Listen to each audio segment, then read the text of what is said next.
सोचिए, 1947, 200 साल की गुलामी के बाद भारत आजाद तो हो गया, लेकिन उसके सामने एक बहुत बड़ा, एक पहाड़ जैसा सवाल खड़ा था। अपनी इकोनॉमी को, अपनी अर्थव्यवस्था को एकदम जीरो से कैसे खड़ा किया जाए। तो अगले 40 सालों में क्या हुआ, कैसे बना ये देश, चलिए समझते हैं इस पूरी कहानी को। और ये कोई बस किताबों में पढ़ने वाला सवाल नहीं था। ये एक असली चुनौती थी जो भारत का भविष्य तय करने वाली थी। देखिए, 200 साल तक जो शोषण हुआ था, उसके बाद देश को एक ऐसे रास्ते पर चलना था जहां फायदा कुछ गिने चुने लोगों का ना हो, बल्कि हर एक नागरिक तक पहुंचे। अच्छा, तो चलिए अब इसमें थोड़ा और गहराई से जाते हैं। सबसे पहला और सबसे बड़ा फैसला जो लेना था वो ये था कि आखिर भारत कौन सा इकोनॉमिक सिस्टम अपनाएगा, मतलब देश की अर्थव्यवस्था चलेगी कैसे। तो उस वक्त दुनिया में मोटे तौर पर दो ही रास्ते थे। एक था पूंजीवाद यानी कैपिटलिज्म, जहां सब कुछ बाजार पर छोड़ दिया जाता है, डिमांड और प्रॉफिट ही सब कुछ है। और दूसरा था समाजवाद यानी सोशलिज्म, जहां सरकार तय करती है कि देश को किस चीज की जरूरत है। अब भारत के पहले प्रधानमंत्री जवाहरलाल नेहरू इस बात के बिल्कुल खिलाफ थे कि गरीबों को बस इसलिए पीछे छोड़ दिया जाए क्योंकि उनके पास खरीदने की ताकत नहीं है। तो भारत ने क्या रास्ता चुना? भारत ने, कह सकते हैं, एक तीसरा ही रास्ता निकाला, मिक्स्ड इकोनॉमी का, यानी मिश्रित अर्थव्यवस्था। ये एक बहुत ही अनोखा प्रयोग था। इसमें समाजवाद की अच्छी बातें, जैसे एक मजबूत सरकारी सेक्टर और उसके साथ साथ प्राइवेट प्रॉपर्टी और लोकतंत्र, दोनों को साथ लेकर चलने की कोशिश की गई। सीधा साधा आइडिया ये था कि जो काम बाजार अच्छे से कर सकता है वो उसे करने दो, और जो जरूरी सेवाएं बाजार नहीं दे सकता वो जिम्मेदारी सरकार उठाए। और इस सोच को सिर्फ कागजों पर नहीं छोड़ा गया, इस पर तेजी से काम भी हुआ। सोचिए, 1950s में प्लानिंग कमीशन बनाया गया और फिर शुरू हुआ 5 ईयर प्लान्स का वो मशहूर दौर। ये मॉडल उस समय के सोवियत यूनियन से प्रेरित था और ये भारत के लिए एक बहुत बहुत बड़ा कदम था। तो सवाल ये है कि ये जो बड़े बड़े 5 ईयर प्लान्स थे, इनके लक्ष्य क्या थे, मतलब भारत हासिल क्या करना चाहता था। असल में 4 बड़े मकसद थे, 4 ऐसे पिलर्स जिन पर अगले 40 सालों तक भारत की अर्थव्यवस्था टिकी रही। सबसे पहला गोल था ग्रोथ यानी समृद्धि। अब इसे समझने का एक बहुत ही आसान तरीका है। मान लीजिए कि देश की पूरी इकोनॉमी यानी जीडीपी एक केक है, तो लक्ष्य यह था कि इस केक को बड़ा किया जाए ताकि हर किसी के हिस्से में एक बड़ा टुकड़ा आ सके। मतलब देश में ज्यादा सामान बने, ज्यादा सेवाएं हों, ताकि लोगों की जिंदगी बेहतर हो। दूसरा गोल था मॉडर्नाइजेशन यानी आधुनिकीकरण। और इसका मतलब सिर्फ बड़ी बड़ी मशीनें लगाना नहीं था, नहीं, इसका एक और बहुत गहरा मतलब था, समाज की सोच को बदलना।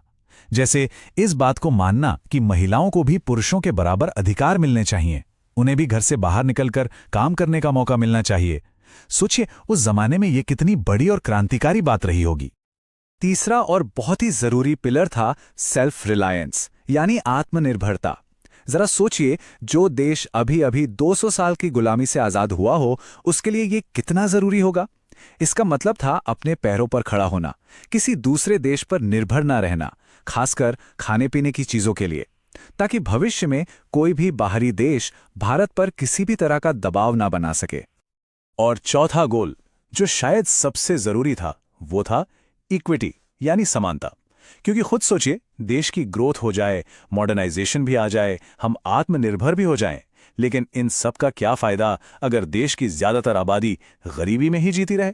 तो असली मकसद ये था कि तरक्की का फायदा सिर्फ कुछ अमीर लोगों तक ना सिमट जाए, बल्कि समाज के हर इंसान तक, आखिरी इंसान तक पहुंचे। तो ये थे 4 बड़े लक्ष्य। अब देखते हैं कि इन लक्ष्यों को पाने के लिए 2 सबसे बड़े सेक्टर्स यानी खेतीबाड़ी और इंडस्ट्री में असल में किया क्या गया। चलिए पहले बात करते हैं एग्रीकल्चर की।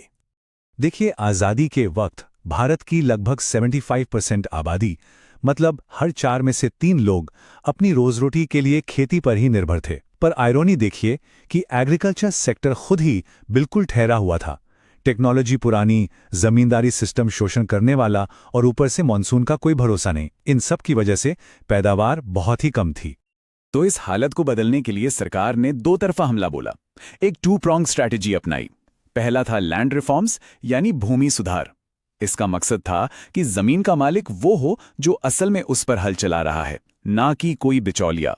और दूसरा था ग्रीन रेवोल्यूशन यानी हरित क्रांति, जिसमें नई टेक्नोलॉजी का इस्तेमाल करके पैदावार को कई गुना बढ़ाना था।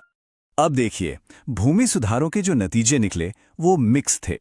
एक तरफ तो ये बहुत बड़ी कामयाबी थी कि जमींदारी सिस्टम खत्म हो गया और करीब 2 करोड़ किसानों को अपनी जमीन का मालिकाना हक मिला। ये बहुत बड़ी बात थी। लेकिन दूसरी तरफ कई बड़े जमींदारों ने कानून में लूप होल्स ढूंढकर अपनी जमीनें बचा लीं, और जो सबसे गरीब मजदूर थे, जिनके पास जमीन का एक टुकड़ा भी नहीं था, उन तक इसका फायदा नहीं पहुंच पाया। तो लैंड रिफॉर्म्स के साथ साथ देश में आई हरित क्रांति, ये असल में गेहूं और चावल की पैदावार में एक क्रांति थी। ये मुमकिन हुआ हाई यील्डिंग वैरायटी यानी HYV बीजों की वजह से। ये बीज कह सकते हैं जादुई थे, लेकिन इनकी एक शर्त थी। इन बीजों को अच्छी पैदावार देने के लिए सही मात्रा में खाद, कीटनाशक और सबसे जरूरी लगातार पानी की जरूरत पड़ती थी। अब किसानों को यह नई महंगी टेक्नोलॉजी अपनाने के लिए प्रोत्साहित करने के लिए सरकार ने सब्सिडी देना शुरू किया, और यहीं से एक ऐसी बहस शुरू हुई जो आज तक चल रही है। एक तरफ कुछ लोग कहते हैं कि सब्सिडी जरूरी है, वरना गरीब किसान नई तकनीक कैसे अपनाएगा, लेकिन दूसरी तरफ यह भी सच है कि इसका बहुत दुरुपयोग होता है और इसका असली फायदा अक्सर बड़े किसानों और खाद बनाने वाली कंपनियों को मिल जाता है। तो सही बैलेंस क्या हो, ये एक ऐसा सवाल है जिसका जवाब आज भी खोजा जा रहा है। तो ये तो हुई खेती किसानी की बात। चलिए अब खेतों से निकलकर चलते हैं फैक्ट्रियों की तरफ और देखते हैं कि भारत ने अपने इंडस्ट्रियल सपने को पूरा करने के लिए क्या कदम उठाए। आजादी के टाइम पर भारत में इंडस्ट्री के नाम पर कुछ खास था नहीं। इस तस्वीर को बदलने के लिए 1956 में एक बहुत ही जरूरी इंडस्ट्रियल पॉलिसी लाई गई। इसमें इंडस्ट्रीज को 3 कैटेगरी में बांट दिया गया। जो सबसे जरूरी और स्ट्रेटेजिक इंडस्ट्रीज थीं, उन्हें कमांडिंग हाइट्स कहा गया और उन पर पूरी तरह से सरकार का कंट्रोल रखा गया। अब देश की नई नई इंडस्ट्रीज को विदेशी कंपटीशन से बचाने के लिए सरकार ने इंपोर्ट सब्स्टिट्यूशन की पॉलिसी अपनाई। इसका मतलब बड़ा सिंपल था, जो भी चीजें हम विदेशों से इंपोर्ट करते हैं उन्हें देश के अंदर ही बनाया जाए, और इसे लागू करने के लिए बाहर से आने वाले सामान पर भारी टैक्स लगाया गया, जिसे टैरिफ कहते हैं। और यह भी तय कर दिया गया कि कितना सामान बाहर से आ सकता है, जिसे कोटा कहते हैं। लेकिन सरकार के इस भारी भरकम कंट्रोल का एक साइड इफेक्ट भी हुआ, जिसे हम आज परमिट लाइसेंस राज के नाम से जानते हैं। सोचकर देखिए, एक नई फैक्ट्री लगानी हो या अपनी पुरानी फैक्ट्री में प्रोडक्शन बढ़ाना हो, हर छोटी बड़ी चीज के लिए सरकारी लाइसेंस चाहिए था। मकसद भले ही अच्छा रहा हो, लेकिन इसकी वजह से ब्यूरोक्रेसी, काम में देरी और भ्रष्टाचार बहुत बढ़ गया। तो 1950 से 1990, इन 40 सालों के बाद भारत की अर्थव्यवस्था का रिपोर्ट कार्ड कैसा था? क्या यह पूरा मॉडल कामयाब हुआ? अगर हम पॉजिटिव्स की बात करें तो एक बहुत बड़ी कामयाबी मिली इंडस्ट्रियल सेक्टर में।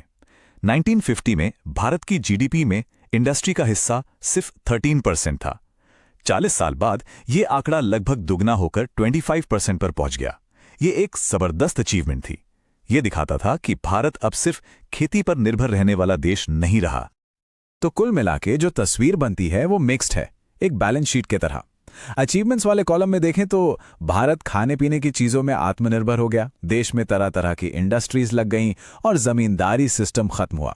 लेकिन कमियों वाले कॉलम में देखें तो बहुत सारी सरकारी कंपनियां भारी घाटे में थीं, लाइसेंस राज ने काम करने की रफ्तार को धीमा कर दिया था और विदेशी कंपटीशन ना होने की वजह से ग्राहकों को अक्सर घटिया क्वालिटी का सामान मिलता था। तो बॉटम लाइन ये है कि इन पहले 40 सालों ने एक आत्मनिर्भर भारत की नींव तो रख दी, एक मजबूत बुनियाद बना दी। लेकिन 1990 आते आते ये भी साफ हो गया था कि अब यह मॉडल और नहीं चल सकता। अर्थव्यवस्था में दरारें साफ नजर आने लगी थीं। अब सवाल यह था कि यहां से आगे क्या? दुनिया के साथ मुकाबला करने के लिए भारत को अब क्या करना होगा? और इसी सवाल के जवाब में हुए 1991 के वो ऐतिहासिक आर्थिक सुधार, जिन्होंने भारत की कहानी को हमेशा के लिए बदल दिया।